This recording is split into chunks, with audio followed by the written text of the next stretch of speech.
बिस्मिल्लाहिर्रहमानिर्रहीम। अस्सलाम वालेकुम टू माई यूट्यूब फैमिली। मैं उम्मीद करती हूँ आप सब खैरियत से होंगे। अल्लाह पाक आप सबको अपनी हिफ्ज़ व ईमान में रखे, आमीन। माई यूट्यूब फैमिली, आज का जो हमारा टॉपिक है वो है ख़ारिश यानी कि सूखी खुजली। इस पर हम बात करेंगे, लेकिन इससे बात करने से पहले मैं आपसे एक छोटी सी रिक्वेस्ट करना चाहूँगी। मेरे चैनल को लाइक कीजिएगा, शेयर कीजिएगा, सब्सक्राइब कीजिएगा और घंटी के बटन को दबाना ना भूलिएगा। शुक्रिया।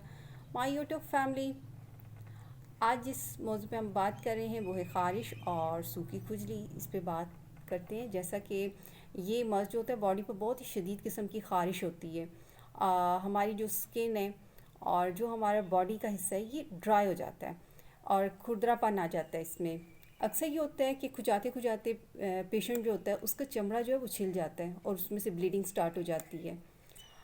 पेशेंट को जो है ना सख्त खुजली होती है, खुजाते खुजाते जो ब्लीडिंग स्टार्ट होती है। अक्सर पेशेंट में ये भी देखने में आया कि उसकी नींद ख़राब हो जाती है, जिसकी वजह से पेशेंट जो है डिप्रेशन का शिकार हो जाता है।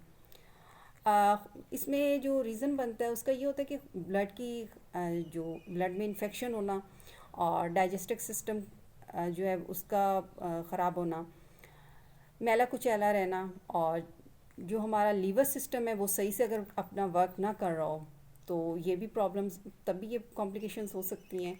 इसके अलावा ये होता है कि यंगस्टर जो लड़कियां होती हैं उनमें पीरियड्स के प्रॉब्लम्स का आना, और अक्सर ये होता है कि जो फीमेल्स जिनका डिलीवरी होने वाली हो और यानी कि प्रेगनेंसी के दौरान, उनको भी ये इस किस्म की जो अलामात देखने में मिलती हैं। इसके लिए जो अगर शदीद किस्म की खुजली हो और स्किन जो है वो ड्राई हो जाए, पेशेंट को रात के टाइम बिस्तर पर ईचिंग हो, तो उसके लिए सल्फ़र मेडिसिन बहुत बेहतरीन काम करती है।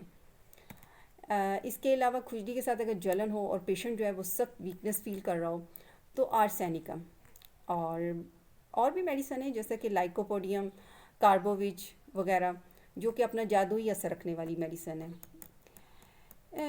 इसके अलावा हमें ये चाहिए कि अपनी रोज़मर्रा डेली रूटीन में कि पेशेंट को जो ग़ज़ा, सेहत और बाकायदा से वक्त पर खानी चाहिए और ताज़ा हवा में सैर करनी चाहिए, वॉक डेली करे, और इसके अलावा रोज़ाना जो है वो शावर ज़रूर ले, अपने आप को नीट एंड क्लीन रखे, ड्रग्स जो है उससे अवॉइड करें, और मिठाइयाँ वगैरह जो हो गई, स्वीट्स वगैरह हो गई, इनसे, पिकल्स वगैरह, इनसे तो काफ़ी हद तक अपने आप को अवॉइड ही करें तो बेहतर है।